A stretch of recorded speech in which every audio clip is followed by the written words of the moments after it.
High, আমি আপনাদেরকে আজ দেখাতে চলেছি একটা হোম মিনি টেবিল ফ্যান। তো পাখাটা আমি হাতে বানিয়েছি, তো পুরো ভিডিওটা আপনাদের ক্যাপশনটা দেখাতে পারছি না।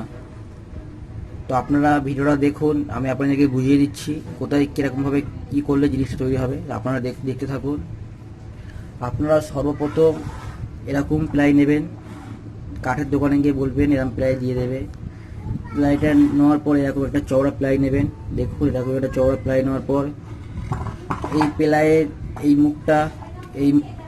এই মুখটা ড্রিল মেশিন দিয়ে ফুটো করতে হবে গোল করে, মোটরের মাপে। আপনি যেরকম মোটর দেবেন সেরকম মোটরের মাপে ড্রিল মেশিন দিয়ে এখানে ফুটো করতে হবে। ফুটো করে মোটরটার ভেতরে ঢোকাতে হবে। এই মোটরটার ভেতরে ঢোকাতে হবে। ঢোকানোর পরে আপনাকে কী করতে হবে, এরকম একটা ক্যাপাসিটার কিনতে হবে। এরকম একটা ক্যাপাসিটার কেনার পর ক্যাপাসিটারটা এরকম পিছের দিকে এরকম আটকাতে হবে।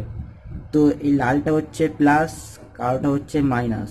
তো আপনাকে এখানে বুঝে মাইনাস প্লাসের লাগাতে হবে। লাগানোর পরে আপনাকে এই দুটো তার হচ্ছে মেন লাইনের তার, এটা হচ্ছে প্লাগে যাবে। তো আপনাকে আপনি যদি সুইচ লাগান, তো এই সুইচ এই তারটা এখানে আসছে, এসে এই সুইচের সাথে এখানে তারটা কানেক্ট হচ্ছে। কানেক্ট হওয়ার পর এখান থেকে মেন লাইনের তারটা বেরোচ্ছে। তো আপনারা দেখুন পাখাটা, এই হচ্ছে হোম মিনি টেবিল ফ্যান। দেখুন আপনারা পাখাটা দেখুন। তো আপনারা দেখুন, আপনারা যদি পছন্দ হয় আপনারা অবশ্যই লাইক করুন এবং সাবস্ক্রাইবার করুন। দেখুন পাখাটা, হোম মিনি টেবিল ফ্যান দেখুন। তো আমি আপনাদেরকে এবারে পাখাটা চালিয়ে দেখাবো। আমি এবারে আপনাকে পাখাটা চালিয়ে দেখাবো, পাখাটা কত সুন্দর ঘোরে এবং ঠান্ডা বাতাস দেয়। তো আপনারা পাখাটা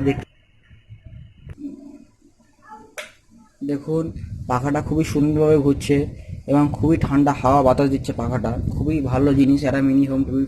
তো আপনারা দেখুন, আমি আপনাদেরকে আরও একটা পরীক্ষা করে